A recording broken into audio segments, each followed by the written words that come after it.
I'll send out an email when we get it all set up. But yeah. Hello. I want to welcome you to our final multimedia series of the academic year. This is a very, very special one for us as our senior class, about half of them, will be presenting tonight. One of the best things about teaching is seeing where these students come in and all the things they learn along the way and how much they grow as people and musicians and scholars and technologists. So it's a very happy time for us. Additionally, we're also going to have some works from our MIDI and electroacoustic composition course, Music Tech 125, that's taught by our wonderful colleague Cheyenne John Henderson. And along with my senior capstone class, I'll also be presenting some works from my sound design and synthesis class. I do want to take the time to make a little bit of announcement about an upcoming guest that we're going to have. We have received approval to get our long-awaited additional tenure-track music tech faculty member. And he will be visiting us on Monday, and there will be events that are open to the public and events that we very, very strongly encourage students to participate in. So his name is Dr. Tirat Majumder. On Monday at 10, there will be a meeting specifically designed for just him and students in the rehearsal room. At 11:30, you have the opportunity to get lunch with him at Miller Dining Hall. If you happen to not be on the meal plan, go see Deanna and she will get you a lunch. 1:30 on Monday is a demonstration of teaching, so he's just going to basically do a lecture, teach a class. That will be in 184. And the last meeting of the day for the public is a 4 o'clock presentation on his research. He does some really incredible research, so I strongly encourage all of you to attend that as well. And I also want to announce we're doing the last half of our seniors at this same time tomorrow night, same place. But before that at noon, we're actually having Jeremiah Slovarp's 382 class who have been studying spatialization using Atmos. They're going to do a presentation of mixes that they've made right here at noon, and it will be the maiden voyage at a concert of our new Atmos system, so that's also pretty exciting.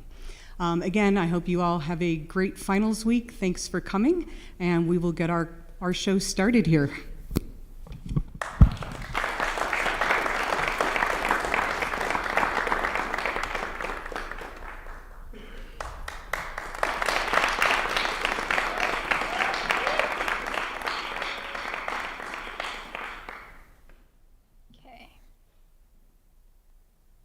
Going to take a second.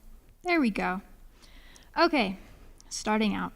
First of all, my name is Judah Seeger, and when I was in like 8th grade-ish, I was put into this How Computers Work class, and I was like, you know what, I know beyond a shadow of a doubt I am not going to enter a technology field, so I'm just going to like purposely forget everything that I ever learned. And now I'm here, so music tech major, definitely using computers. The how do computer work still is very relevant. But anyways, I didn't really entirely expect to be here. I just knew that I wanted to write my own music. And this semester for my research paper, I just kind of dove into two of my favorite artists, Hozier and 21 Pilots, and how they've just referenced literature and created literature and just looked at how it affects the process, whether they are creating a new storyline or referencing pre-existing literature, and just how that creates just a dynamic in between the artists and their process and also the artists and the fan group. And just, it's such a powerful way to address the topics of mental health and social justice issues. And that was really, really interesting to look at all of these lyrical analyses. I learned a lot about Greek mythology and Irish mythology and just a bunch of fancy other words that I didn't know before. And so some other things that I've learned, I have never created, my creative project is an EP, and this was my first time creating a group of songs that fit together in one piece. I also learned that kind of trial and error, there's a way to do things so you don't have to do things twice, and also to always pack deodorant when you are recording in a small, hot studio. And that it will always take much more time than you think it will. And I've been counting my hours, and that's been pretty fun to watch and just see the efficiency and the flow of work. I also learned an entirely new software. I kind of forgot all of Pro Tools, and so I decided, why don't I just learn Nuendo, since it'd be like starting over anyways. And I also created my own impulse response reverb, which you'll get to hear in the song that I'll play tonight. I mic'd drums mostly by myself, however, I did have help from classmates and my bandmate. And I also mic'd a pipe organ and learned how to play the pipe organ all within an afternoon. I'd never done that before, so that was pretty cool. And lastly, I've experienced a lot of growth over being in college, and the few things that I've learned is striving for perfection is the best way to get absolutely nothing done, because it will never be perfect. And the fear of being wrong is actually what held me back the most. It's a great way to stay ignorant and never learn, ironically. And it's much more about the journey and the process and the making relationships and the problem solving than it is about knowing one specific way to do something. And I just want to say thank you to everyone who has supported me throughout college. I couldn't have done it without everyone, the professors, the friends, classmates, family. And I think that these relationships are much more valuable to me, the growth that I've experienced here at MSU as a person and just finding acceptance and self-respect and stuff, that is so much more powerful than a textbook could ever give to me. So I just want to say thank you to guys. And also thank you to Rin, who put up with me as I was really, really cranky when we were recording drums for like 15 plus hours at a time. And with that being said, this is the song Just to Be by our band Snowship that will be released shortly here in a few weeks. So if you want to listen, that'd be great.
Yeah.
Can I unplug this without it popping?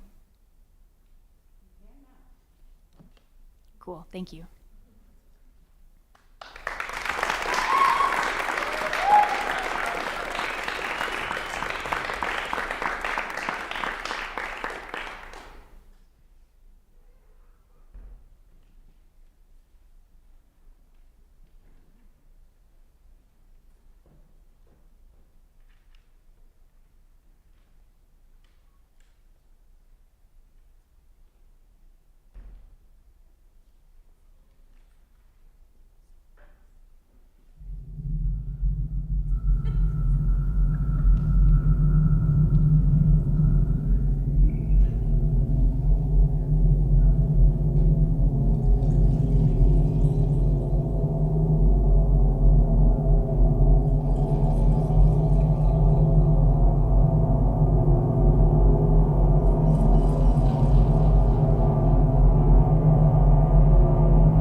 researched different methods of sound design and synthesis techniques to complement my creative project, which was replacing the sound in a video game, and I chose to do Unreal Engine's sample legacy game called Shooter Game. When I thought about the sound design profession, I wondered how they began creating all the different sounds they are assigned. Within a single game, there are a wide variety of sounds ranging from action sounds, such as gun or car noises, background sounds such as weather and ambiance, and user interface and pickup sounds. The sounds that occur when you pick up objects in the game, change settings in the menu, or achieve a goal are all created by sound designers. The goal of my research project was to figure out if there is a single method of sound design that works universally across all types of sounds, and this helps my creative project because my creative project was to replace the sounds in a game with some of them being what I created.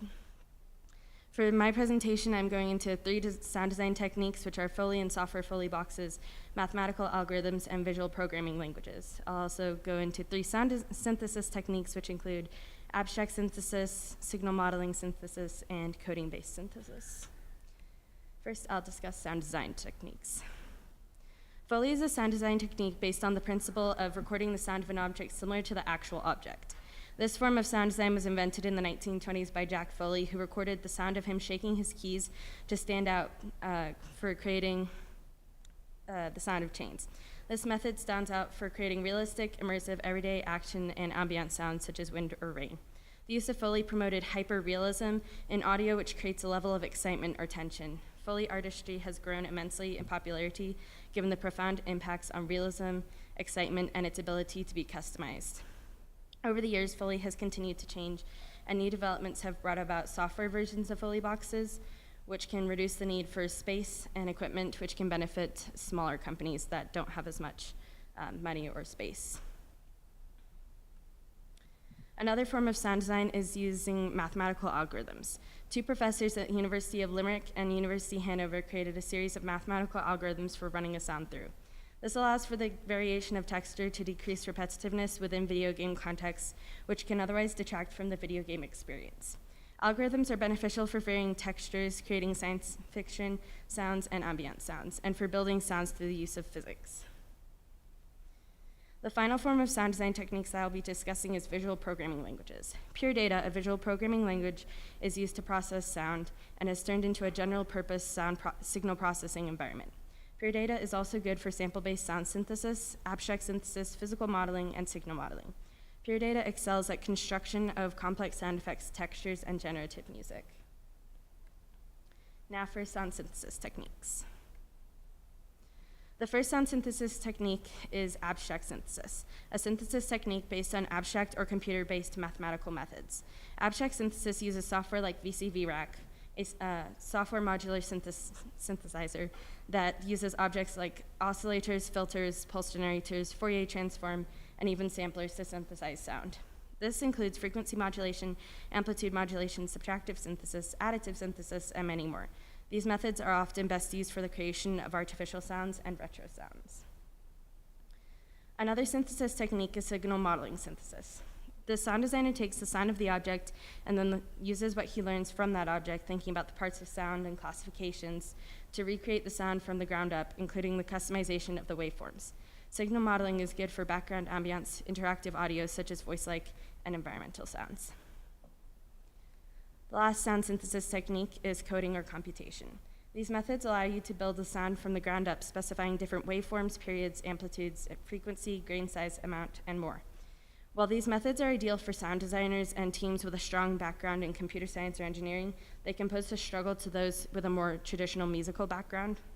These techniques also take a lot of time because the methods build sounds from the ground up and require much customization and direction. After researching more sound creation methods than what I presented on, I came to the conclusion that there's no universal sound creation method. Instead, there are many sound creation methods with their unique strengths for different types of sounds. For my creative project, I replaced all the sounds within Unreal Engine's legacy sample game called Shooter Game, and this process included finding and making sounds like gun sounds, footsteps, ambience, and more. Then I implemented those sounds into Unreal using objects and blueprints. The sound creation techniques I found most beneficial for this project were Foley and sample-based, and I was able to create the feeling of more than one sample for a specific sound by processing those sounds in logic, and this is the result.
Hi everyone, my name is Marina Correa. I did both of the parts of my project on podcasting. So for my creative project, I made about 3 hours of content in podcasts. And then for my research, I looked at the history of podcasts and how they got to be so popular to what they are today, and then kind of what I think they're going to do in the future. So first, my podcast, I called it Common Knowledge for Common People. And I thought it was going to be a lot of like little short segments, and I wasn't sure how I was going to find enough people to do it. And then I had a couple conversations with my dad, and we ended up talking for over an hour each time, so it filled up the time pretty quickly. So the idea for this one was to talk about common interests that I have with people and things that we have gained common knowledge for ourselves that other people might not have. So this mainly meant talking about movies and comedy with my dad and milkshakes with my friend Abby, because we love a good milkshake around Bozeman. So this is just a couple minutes of the first one that we did, so you can hear what it sounds like.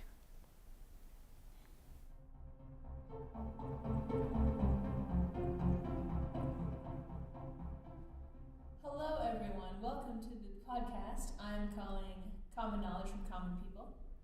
I am your host, Marina. I'm doing this as a senior project for my music technology degree in college. I am joined here by my dad, John Correa. Say hello to all the people that will listen to this.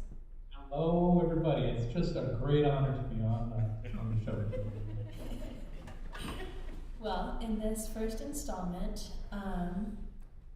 the idea for this podcast is I'm going to talk to a variety of people, and they're going to explain some interest to me that they have, and they have acquired a wealth of knowledge, and now it is just common knowledge to them that I might not know about. Now you might be saying, Marina, how are you going to start this? Well, in this first episode, we're doing a thing that I love. We're talking about movies. So we both have a lot of common, I don't have as much common knowledge about this. My dad has watched about every popular movie ever created that I've found. Well, maybe. And if he hasn't watched it, you've Googled it and you've learned about it. That's probably fairly accurate. Yeah. I am not at that level at all, but I really enjoy watching movies. We've done that a lot through the years and kind of analyze them, break them down, talk about what we think about them. And so we've kind of started watching films in the same way, looking for the similar things, so then we can talk about them later. So in this first episode, we'll just be going through some of our favorite movies, some of what we look for when we watch, and that kind of thing. Alrighty, so Dad, do you wanna introduce yourself a little bit and give some background in your movie connoisseurship? Oh boy.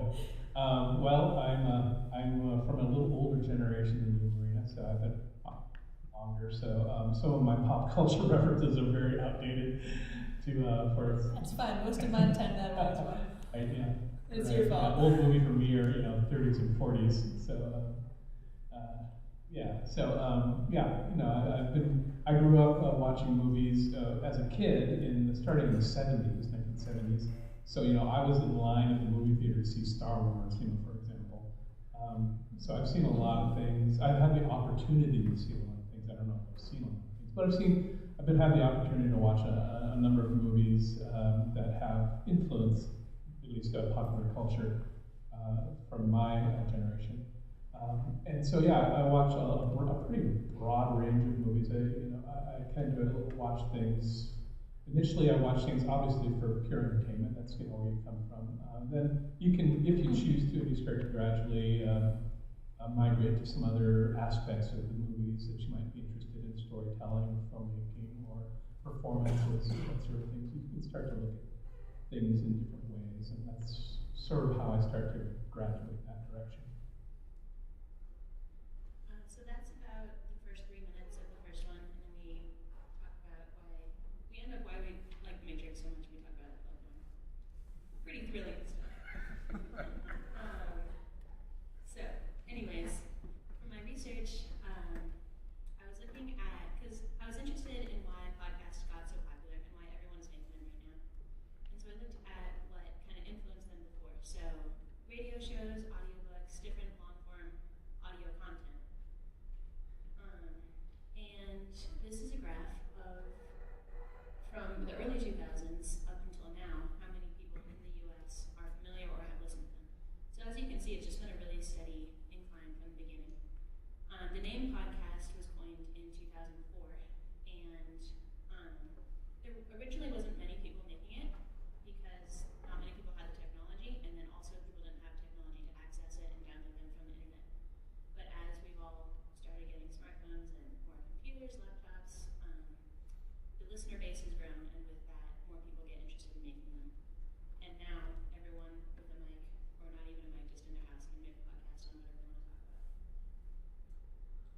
So then the second part of my paper goes into short form versus long form content, because right now we can see on apps like TikTok, Instagram, YouTube, there's so much short content being put out right now and being consumed.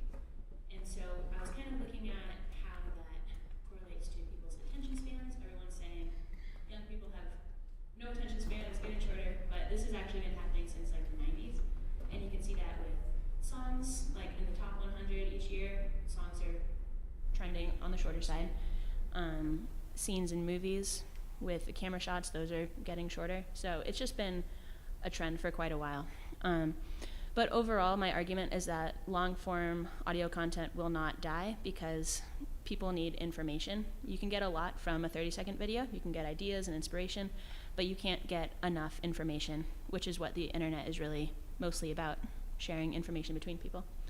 So yeah, my thesis is that long-form audio content will not die just because of TikToks and similar videos. And then this is just a graph of some of the most current apps that people are on that trend more to the short side of audio content, with TikTok gaining quite a bit. Yeah, that's my presentation. Thank you.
video games. I'm hoping to become a video game composer. So for my senior capstone research paper, I wrote about music techniques and how they are used in games. One of the main ideas I wrote about is music used in the background of game settings to create an atmosphere. I used one of my favorite games, Hollow Knight, as an example for the ideas I wrote about in my paper. This game is very adventurous and music-driven since the story is connected through the places you explore and the music you hear. The composer writes music to match the atmosphere in the game, like in this location called Dirtmouth. Dirtmouth is an abandoned town in the middle of a wasteland, so to reflect the state of the town, the composer features a lonely piano playing in a melancholic style. Here's what that sounds like.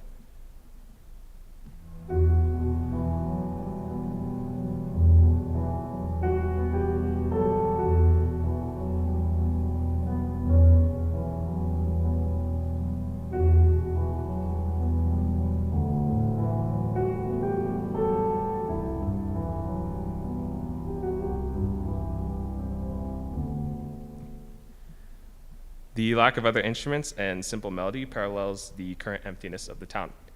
I also happen to be performing an arranged version of this for my jury. Take that same music, but this time in the context of an underground forest. The atmosphere in Green Path is lively, so the composer reflects this by adding new instruments and new layers of parts, giving the theme of Green Path a more positive feel.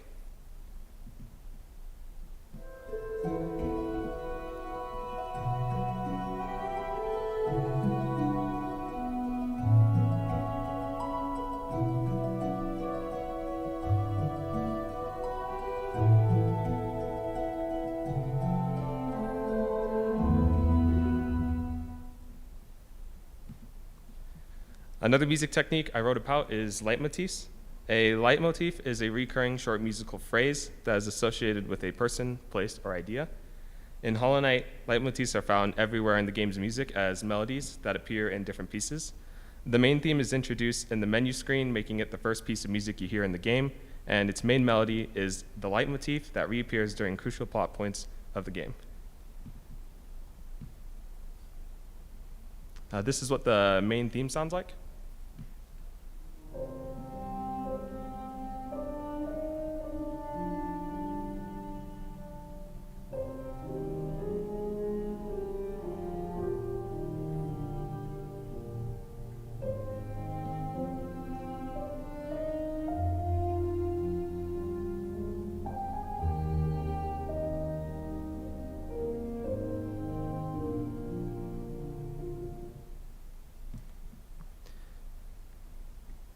And then here is the melody of the main theme rewritten for a boss fight.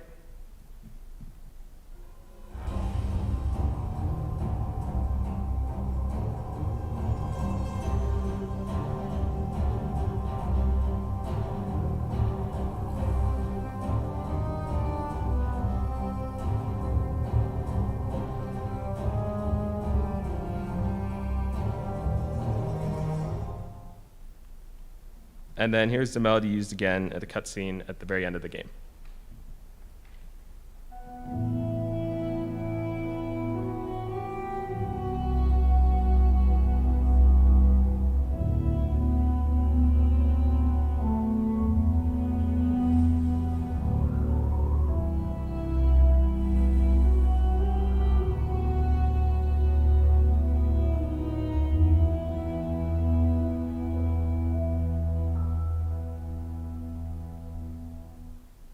I can see my Logic app popping up at the bottom of the screen. Ignore that. And then here's the video credits for all those videos that I had of the main theme. That's all I have for my research part of my capstone. For my creative project, I wrote an EP of atmospheric pieces, and I'll share one I call Zephyrs, which means soft, gentle breeze. Thank you.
Almost there.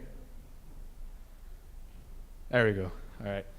Good evening, everybody. My name is Jeffrey Flynn. So for my creative project, I decided to rescore and re-narrate approximately 10 minutes of a documentary. It was titled Epic Yellowstone, Return of the Predators. It's made by the Smithsonian. It basically just talks about how the Yellowstone ecosystem improved and recovered once the populations of predators started growing. In this 10 minutes of this excerpt, there's basically 3 topics: the coyote and how its population is changing in the North America, a grizzly mother and her cubs, taking them up in the mountains and in the valleys, and then at the time of the filming of this, there was the eclipse. So they filmed an eclipse there. I chose this because it provided me with a variety of problems that were bound to occur, so I would have to devise a variety of solutions to learn a variety of methods. For this, I scored pretty much everything in Logic using east-west patches for the most part, with a few contact and native instruments. The narration and mixing was all done in Pro Tools, and any sound editing, because I did go out and record a few environmental sounds, were done in Adobe Audition. Music-wise, one of the things I used were themes for the subjects. So the coyote got its own themes, the bears, cubs, and their journey got a theme. The moths at one point got a theme. And I developed themes through gestures for the motions. So a theme for the coyote pouncing was developed through gesturing the motions of the coyote. I used a lot of pan diatonicism in order to have some obscurity and ambiguity as well. And along with that ambiguity, there's a lot of chromatic voice leading, going from natural 4s to sharp 4s and whatnot. And then the use of negative space to allow for the music to breathe. I will show you a few excerpts. This one is of the bear, colloquially or called Quad Mom, just because she's had 4 cubs, showing her young how to survive. And growing friskier by the minute.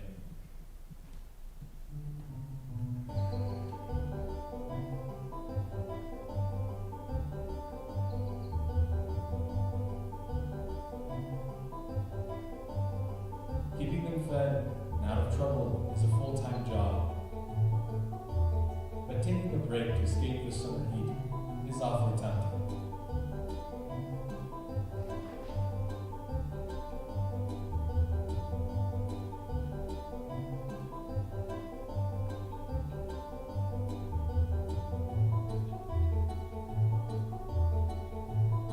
The cubs aren't so chic.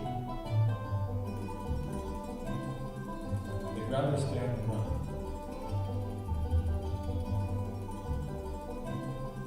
But they'll need all the energy they can muster, because they're about to embark on an epic journey.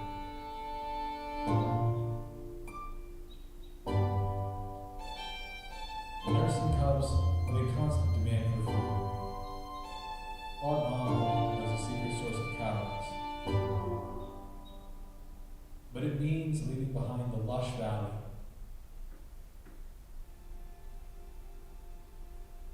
Leading the cubs into a completely different world.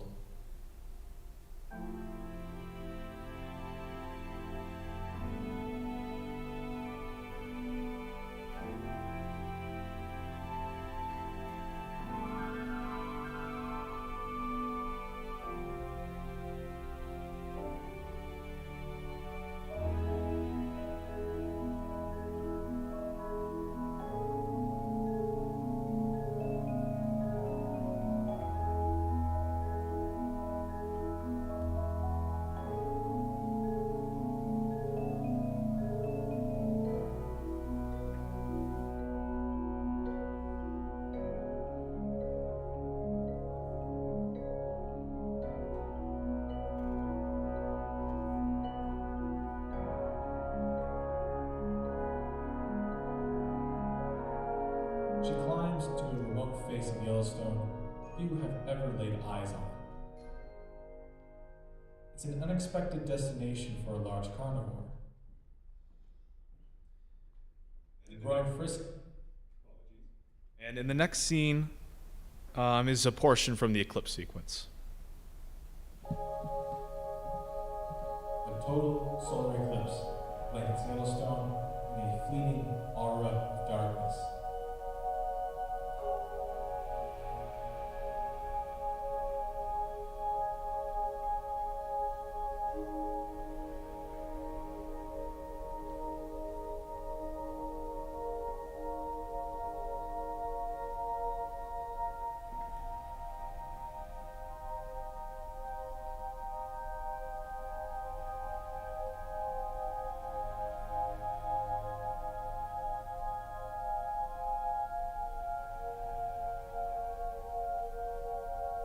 The cosmic fireworks last only 2 minutes.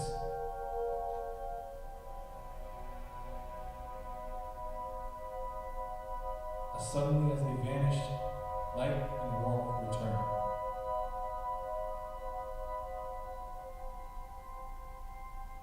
Yellowstone will not experience totality again for another 235 years.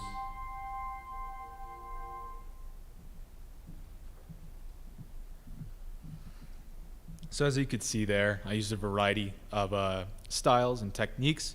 And in fact, in the eclipse sequence, I convoluted the sound of me striking with my finger the aluminum shell of one of my drums and convoluting it with 2 rocks scrubbing together to get this sort of very long, stretched out bell sound.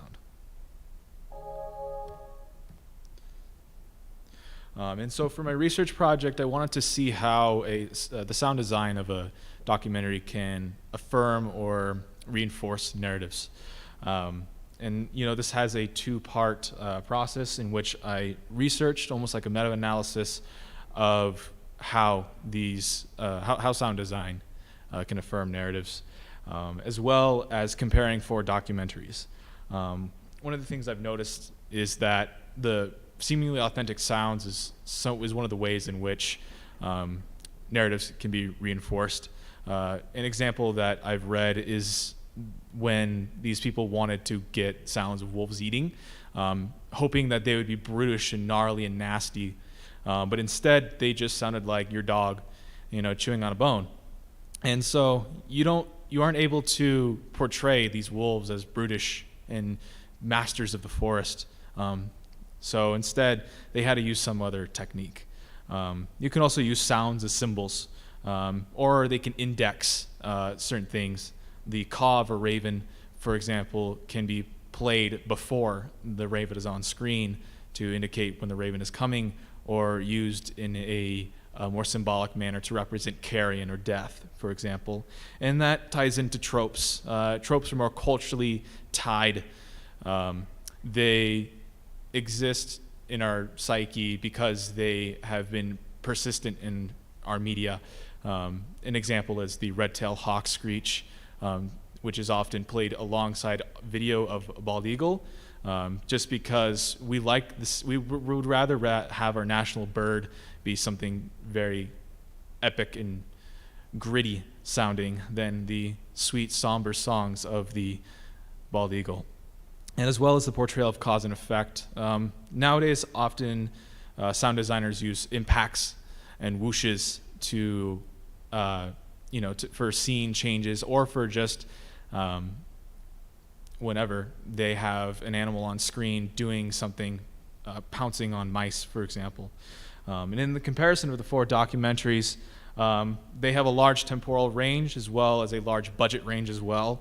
El Caballo and Pleistocene Park are both made by Bullfrog Films and have a much smaller budget than America's National Parks, which is owned by National Geographic, and Our Planet 2, which is owned by BBC.